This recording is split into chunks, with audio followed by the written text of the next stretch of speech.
Start. नमस्कार शेतकरी बांधवांनो, आज आलेलो आहे जळगाव खान्देश या जिल्ह्यामध्ये फत्तेपूर या गावामध्ये. तर आज आपण जाणून घेणार आहोत जो डबल डेकर जो चना आहे या डॉलर या पिकामध्ये धन्वंतरीचं व्यवस्थापनाने कसं बदल झालेला आहे ते आपण जे प्रगतशील शेतकरी आहेत त्यांच्याकडूनच जाणून घेणार आहोत. तर सगळ्यात अगोदर तुमचा परिचय आमच्या शेतकरी बांधवांना द्या. मी उदय राजाराम चौधरी, राहणार फत्तेपूर, तालुका जामनेर, जिल्हा जळगाव. नमस्कार. मी हरभरा पीक व्यवस्थापनमध्ये लागवड करताना 2 ओळीतलं अंतर 5 फूट होतं. बरोबर आहे. 2 ओळीतलं अंतर 5 फूट. अच्छा, 2 ओळीमधलं हे 5 फूट अंतर आहे. म्हणजे जर आणि 2 ओपाटलं अंतर 6 इंच. अच्छा, म्हणजे 2 बाय म्हणजे 5 बाय 2 इंचावर 5 बाय 6 इंचावर तुम्ही हा हरभरा लावलेला आहे. हो.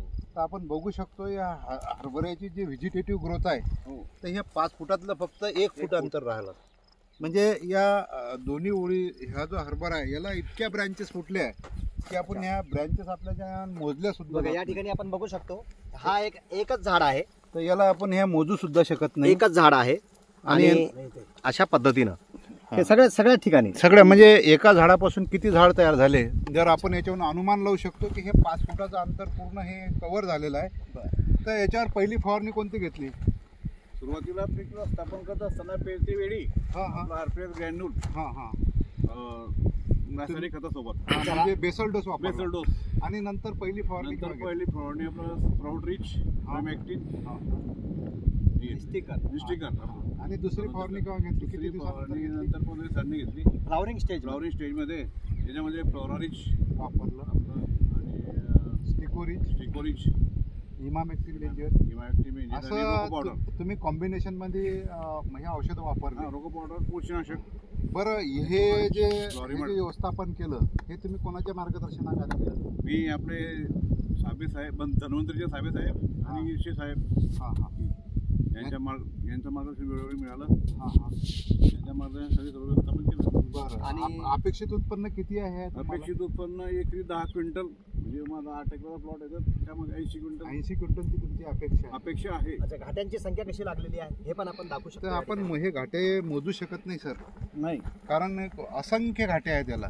आणि दाना म्हणजे हा जो घाटा आहे घाट्याचा आकार सुद्धा खूप टपोरा आहे. त्यामुळे खूप टपोरा असल्या कारणानं टवटवीत आहे चांगला. त्यामुळे आपण हे एवढे घाटेला फुटलेल्या ज्या ब्रँचेस आहे हे आपण मोजू शकत नाही किंवा घाटेही सुद्धा मोजू शकत नाही.